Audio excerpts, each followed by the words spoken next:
आदरणीय अध्यक्ष महोदय,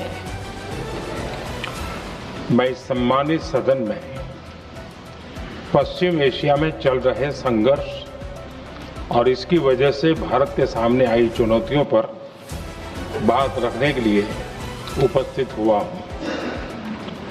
इस समय पश्चिमी एशिया की हालत चिंताजनक है। बीते 2-3 हफ्तों में जयशंकर जी ने और हरदीप पुरी जी ने इस विषय पर सदन को जरूरी जानकारी दी है। अब इस संकट को 3 सप्ताह से ज्यादा हो रहा है। इसका पूरे विश्व की अर्थव्यवस्था पर, लोगों के जीवन पर बहुत ही विपरीत असर हो रहा है। इसलिए पूरी दुनिया इस संकट के जल्द से जल्द समाधान के लिए सभी पक्षों से आग्रह भी कर रही है। अध्यक्ष महोदय, भारत के सामने भी इस युद्ध ने अप्रत्याशित चुनौतियां खड़ी कर दी हैं। युद्धरत और युद्ध से प्रभावित देशों के साथ भारत के व्यापक व्यापारिक रिश्ते हैं। जिस क्षेत्र में युद्ध हो रहा है वो दुनिया के दूसरे देशों के साथ हमारे व्यापार का भी एक महत्वपूर्ण रास्ता है।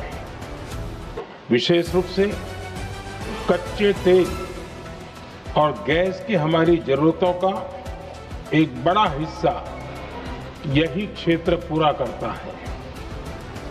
हमारे लिए ये रीजन एक और कारण से भी अहम है। लगभग 1 करोड़ भारतीय खाड़ी देशों में रहते हैं और वहां काम करते हैं। इसलिए ये आवश्यक है कि भारत की संसद से इस संकट को लेकर एक मत और एकजुट आवाज दुनिया में जाए।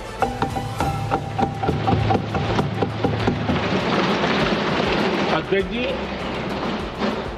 जब से ये युद्ध शुरू हुआ है तब से ही प्रभावित देशों में हर भारतीय को जरूरी मदद दी जा रही है।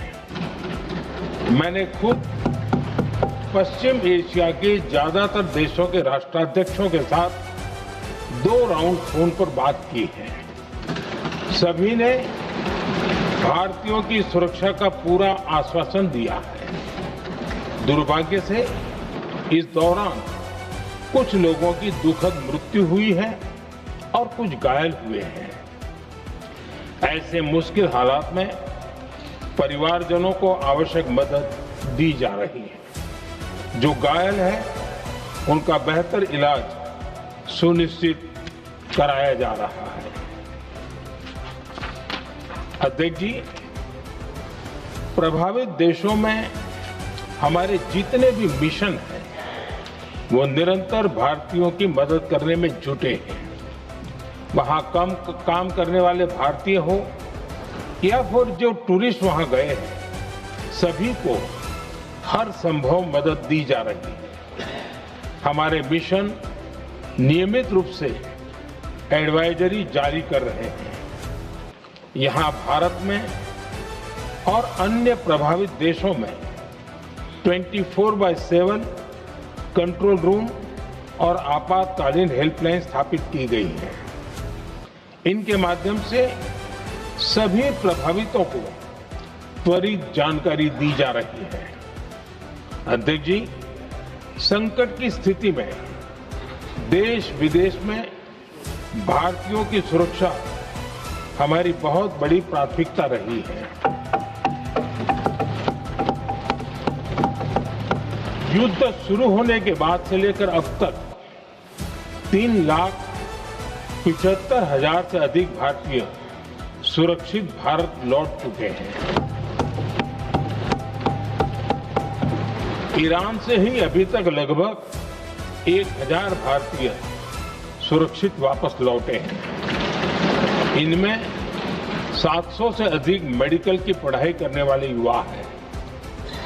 खाड़ी देशों में भारतीय स्कूलों में हजारों विद्यार्थी पढ़ते हैं।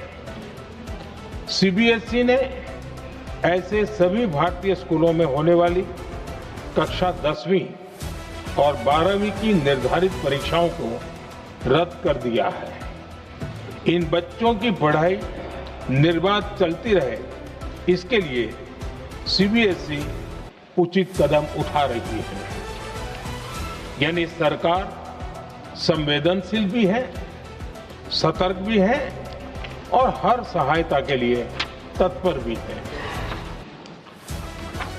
माननीय अध्यक्ष जी, भारत में बड़ी मात्रा में कच्चा तेल, गैस और फर्टिलाइजर जैसी अनेक जरूरी चीजें हॉर्मुज स्ट्रेट के रास्ते से आती हैं।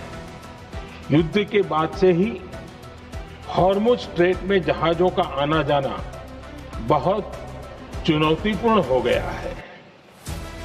बावजूद इसके हमारी सरकार का ये प्रयास रहा है कि पेट्रोल, डीजल और गैस की सप्लाई बहुत ज्यादा प्रभावित न हो, देश के सामान्य परिवारों को परेशानी भी कम से कम हो, इस पर हमारा फोकस रहा है। हम सभी जानते हैं, देश अपनी जरूरत की 60% एलपीजी आयात करता है। इसकी सप्लाई में अनिश्चितता के कारण सरकार ने एलपीजी के डोमेस्टिक उपयोग को प्राथमिकता दी है। साथ ही एलपीजी के देश में ही उत्पादन को भी बढ़ाया जा रहा है। पेट्रोल, डीजल की सप्लाई पूरे देश में सुचारू रूप से होती रहे, इस पर भी लगातार काम किया गया है। भारत ने बीते 11 वर्षों में अपनी एनर्जी इंपोर्ट का डाइवर्सिफिकेशन किया है। पहले क्रूड ऑयल, एलएनजी, एलपीजी ऐसी एनर्जी जरूरतों के लिए 27 देशों से इंपोर्ट किया जाता था। वहीं आज भारत 41 देशों से एनर्जी इंपोर्ट करता है। अध्यक्ष जी, बीते दशक में भारत ने संकट के ऐसे ही समय के लिए कच्चे तेल के भंडारण को भी प्राथमिकता दी है। आज भारत के पास 53 लाख मीट्रिक टन से अधिक का स्ट्रेटेजिक पेट्रोलियम रिजर्व है और 65 लाख मीट्रिक टन से अधिक के रिजर्व की व्यवस्था पर देश काम कर रहा है। हमारी तेल कंपनियों के पास जो रिजर्व रहता है वो अलग है। बीते 11 वर्षों में हमारी रिफाइनिंग कैपेसिटी में भी उल्लेखनीय वृद्धि हुई है। भारत सरकार गल्फ और आसपास के शिपिंग रूट्स पर निरंतर नजर बनाए हुए है।